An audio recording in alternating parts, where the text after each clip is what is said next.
So I'll start with this. A couple of years ago, an event planner called me because I was going to do a speaking event. And she called and she said, I'm really struggling with how to write about you on the little flyer.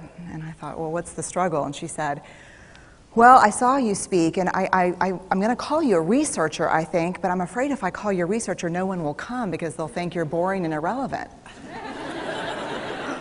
And I was like, okay. And she said, but the thing I liked about your talk is, you're a storyteller, so I think what I'll do is just call you a storyteller. And of course, the academic, insecure part of me was like, you're going to call me a what? And she said, I'm going to call you a storyteller. And I was like, oh, why not Magic Pixie? I was like, let me think about this for a second. And so I tried to call deep on my courage, and I thought, I am a storyteller. I'm a qualitative researcher. I collect stories. That's what I do. And maybe stories are just data with a soul, and maybe I'm just a storyteller. So I said, you know what? Why don't you just say I'm a researcher storyteller? And she went, there's no such thing. So I'm a researcher or storyteller. And I'm going to talk to you today. We're talking about expanding perception. And so I want to talk to you and tell some stories about a piece of my research that fundamentally expanded my perception and really actually changed the way that I live and love and work and parent. And this is where my story starts. When I was a young researcher, doctoral student, my first year I had a research professor who said to us, here's the thing, if you cannot measure it, it does not exist. And I thought he was just sweet-talking me. I was like, really? And he's like, absolutely. So you have to understand that I have a bachelor's in social work, a master's in social work, and I was getting my PhD in social work. So my entire academic career was surrounded by people who kind of believed in the life's messy, love it, and I'm more the life's messy, clean it up, organize it, and put it into a bento box. And so to think that I had found my way, to found a career that takes me, really one of the big sayings in social work is lean into the discomfort of the work. And I'm like, knock discomfort upside the head and move it over and get all A's. That was my mantra. So I was very excited about this. And so I thought, you know what? This is the career for me because I am interested in some messy topics, but I want to be able to make them not messy. I want to understand them. I want to hack into these things that I know are important and lay the code out for everyone to see. So where I started was with connection, because by the time you're a social worker for 10 years, what you realize is that connection is why we're here. It's what gives purpose and meaning to our lives.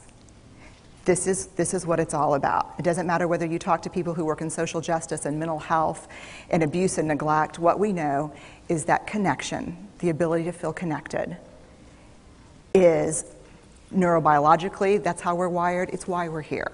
So I thought, you know what, I'm going to start with connection.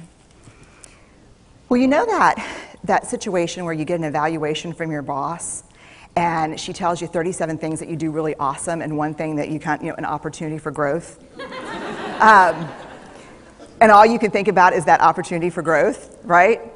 Well, apparently this is the way my work went as well, because when you ask people about love, they tell you about heartbreak. When you ask people about belonging, they'll tell you their most excruciating experiences of being excluded. And when you ask people about connection, the stories they told me were about disconnection. So very quickly, really about 6 weeks into this research, I ran into this unnamed thing that absolutely unraveled connection in a way that I didn't understand or had never seen. And so I pulled back out of the research and thought, I need to figure out what this is. And it turned out to be shame. And shame is really easily understood as the fear of disconnection. Is there something about me that if other people know it or see it, that I won't be worthy of connection? The things I can tell you about it, it's universal. We all have it. The only people who don't experience shame have no capacity for human empathy or connection. No one wants to talk about it, and the less you talk about it, the more you have it. What underpinned this shame, this I'm not good enough, which we all know that feeling. I'm not blank enough. I'm not thin enough, rich enough, beautiful enough, smart enough, promoted enough. The thing that underpinned this was excruciating vulnerability. This idea of, in order for connection to happen, we have to allow ourselves to be seen, really seen. And you know how I feel about vulnerability. I hate vulnerability. And so I thought, this is my chance to beat it back with my measuring stick. I'm going in, I'm going to figure this stuff out, I'm going to spend a year, I'm going to totally deconstruct shame, I'm going to understand how vulnerability works, and I'm going to outsmart it. So I was ready, and I was really excited. As you know, it's not going to turn out well. You know this. So I could tell you a lot about shame, but I'd have to borrow everyone else's time. But here's what I can tell you that it boils down to. And this may be one of the most important things that I've ever learned in the decade of doing this research. My 1 year has turned into 6 years, thousands of stories, hundreds of long interviews, focus groups. At one point, people were sending me journal pages and sending me their stories, thousands of pieces of data, and 6 years. And I kind of got a handle on it. I kind of understood this is what shame is, this is how it works. I wrote a book, I published a theory, but something was not okay. And what it was is that if I roughly took the people I interviewed and divided them into people who really have a sense of worthiness. That's what this comes down to, a sense of worthiness. They have a strong sense of love and belonging. And folks who struggle for it, and folks who are always wondering if they're good enough. There was only one variable that separated the people who have a strong sense of love and belonging and the people who really struggle for it, and that was the people who have a strong sense of love and belonging believe they're worthy of love and belonging. That's it. They believe they're worthy. And to me, the hard part of the one thing that keeps us out of connection is our fear that we're not worthy of connection, was something that personally and professionally I felt like I needed to understand better. So what I did is I took all of the interviews where I saw worthiness, where I saw people living that way, and just looked at those. What do these people have in common? And I have a slight office supply addiction, but that's another talk. So I had a manila notebook, a manila folder, and I had a Sharpie, and I was like, what am I going to call this research? And the first words that came to my mind were wholehearted. These are kind of wholehearted people living from this deep sense of worthiness. So I wrote at the top of the manila folder, and I started looking at the data. In fact, I did it first in this in a 4-day, very intensive data analysis where I went back, pulled these interviews, pulled the stories, pulled the incidents. What's the theme? What's the pattern? My husband left town with the kids because I always go into this kind of Jackson Pollock crazy thing where I'm just like writing and going and kind of just in my researcher mode. And so here's what I found. What they had in common was a sense of courage. And I want to separate courage and bravery for you for a minute. Courage, the original definition of courage, when it first came into the English language, it's from the Latin word cur, meaning heart. And the original definition was to tell the story of who you are with your whole heart. And so these folks had, very simply, the courage to be imperfect. They had the compassion to be kind to themselves first and then to others, because as it turns out, we can't practice compassion with other people if we can't treat ourselves kindly. And the last was they had connection, and this was the hard part, as a result of authenticity. They were willing to let go of who they thought they should be in order to be who they were, which is, you have to absolutely do that for connection. The other thing that they had in common was this. They fully embraced vulnerability. They believed that what made them vulnerable made them beautiful. They didn't talk about vulnerability being comfortable, nor did they really talk about it being excruciating, as I had heard earlier in the shame interviewing. They just talked about it being necessary. They talked about the willingness to say I love you first. The willingness to do something where there are no guarantees.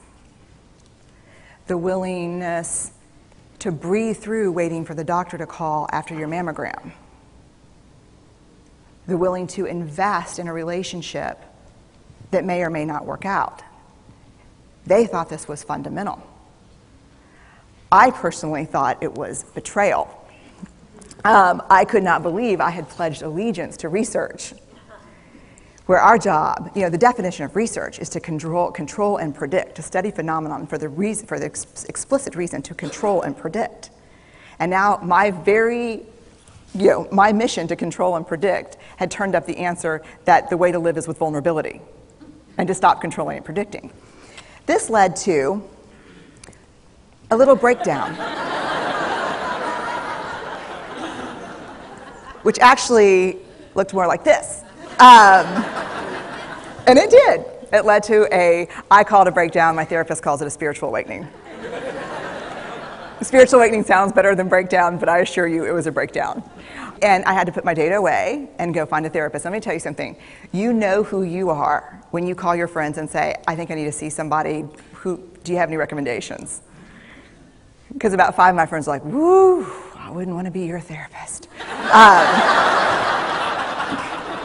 I was like, what does that mean? And they're like, oh, I'm just saying, don't bring your measuring stick. It's like, okay. So I found a therapist.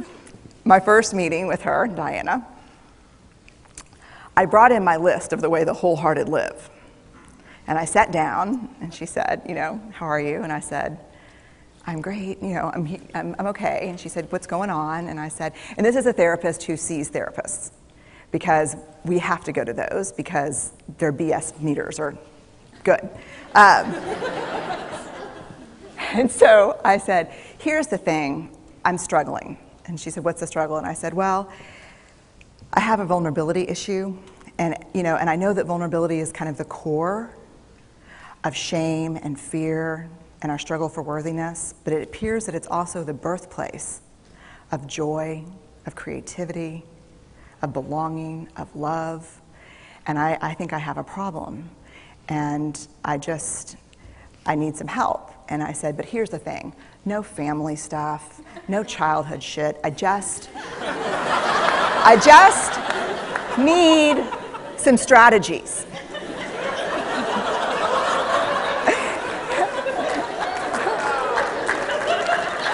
Thank you. So she goes like this. And then I said, it's bad, right? And she said, it's neither good nor bad. It just is what it is. And I said, oh my God, this is gonna suck.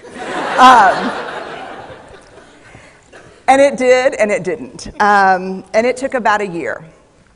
And you know how there are people that, like, when they realize that vulnerability and tenderness are important, that they kind of surrender and walk into it?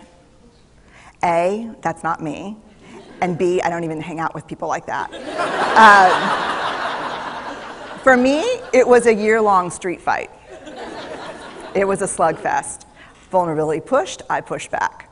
I lost the fight, but probably won my life back. And so then I went back into the research and spent the next couple of years really trying to understand what the wholehearted, what the choices they were making, and what are we doing with vulnerability? Why do we struggle with it so much? Am I alone in struggling with vulnerability? No. So this is what I learned. We numb vulnerability. When we're waiting for the call, it was funny, I sent something out on Twitter and on Facebook that says, how would you define vulnerability? What makes you feel vulnerable? And within an hour and a half, I had 150 responses. Because I wanted to know, what's out there. Having to ask my husband for help because I'm sick and we're newly married. initiating sex with my husband, initiating sex with my wife, being turned down, asking someone out, waiting for the doctor to call back, getting laid off, laying off people. This is the world we live in. We live in a vulnerable world. And one of the ways we deal with it is we numb vulnerability. And I think there's evidence, and it's not the only reason this evidence exists, but I think that it's a huge cause. We are the most in debt, obese, addicted, and medicated adult cohort in US history. The problem is, and I learned this from the research, that you cannot selectively numb emotion. You can't say, here's the bad stuff. Here's vulnerability, here's grief, here's shame, here's fear, here's disappointment. I don't want to feel these. I'm going to have a couple of beers and a banana nut muffin. I don't want to feel these. And I know that's knowing laughter. I hack into your lives for a living. I know that's, God. You can't numb those hard feelings without numbing the other affects or emotions. You cannot selectively numb. So when we numb those, we numb joy. We numb gratitude. We numb happiness. And then we are miserable and we are looking for purpose and meaning. And then we feel vulnerable. So then we have a couple of beers and a banana nut muffin. And it becomes this dangerous cycle. One of the things that I think that we need to think about is why and how we numb. And it doesn't just have to be addiction. The other thing we do is we make everything that's uncertain certain. Religion has gone from a belief in faith and mystery to certainty. I'm right, you're wrong, shut up. That's it. Just certain. The more afraid we are, the more vulnerable we are, the more afraid we are. This is what politics looks like today. There's no discourse anymore. There's no conversation. There's just blame. You know how blame is described in the research? A way to discharge pain and discomfort. We perfect. If there's anyone who wants their life to look like this, it would be me. But it doesn't work, because what we do is we take fat from our butts and put it in our cheeks. Which just, I hope in 100 years people will look back and go, wow. You know. And we perfect, most dangerously, our children. Let me tell you what we think about children. They're hardwired for struggle when they get here. When you hold those perfect little babies in your hand, our job is not to say, look at her, she's perfect. My job is just to keep her perfect, make sure she makes the tennis team by 5th grade and Yale by 7th grade. That's not our job. Our job is to look and say, you know what? You're imperfect and you're wired for struggle, but you are worthy of love and belonging. That's our job. Show me a generation of kids raised like that and we'll end the problems I think that we see today. We pretend that what we do doesn't have an effect on people. We do that in our personal lives. We do that corporate, whether it's a bailout, an oil spill, a recall. We pretend like what we're doing doesn't have a huge impact on other people. I would say to companies, this is not our first rodeo, people. We just need you to be authentic and real and say, we're sorry, we'll fix it. But there's another way, and I'll leave you with this. This is what I have found. To let ourselves be seen, deeply seen, vulnerably seen. To love with our whole hearts, even though there's no guarantee. And that's really hard, and I can tell you as a parent, that's excruciatingly difficult. To practice gratitude and joy in those moments of kind of terror when we're wondering, can I love you this much? Can I believe in this passionately? Can I be this fierce about this? Just to be able to stop and instead of catastrophizing what might happen, to say, I'm just so grateful. Because to feel this vulnerable means I'm alive. And the last, which I think is probably the most important, is to believe that we're enough. Because when we work from a place, I believe, that says, I'm enough, then we stop screaming and start listening. we're kinder and gentler to the people around us, and we're kinder and gentler to ourselves. That's all I have. Thank you.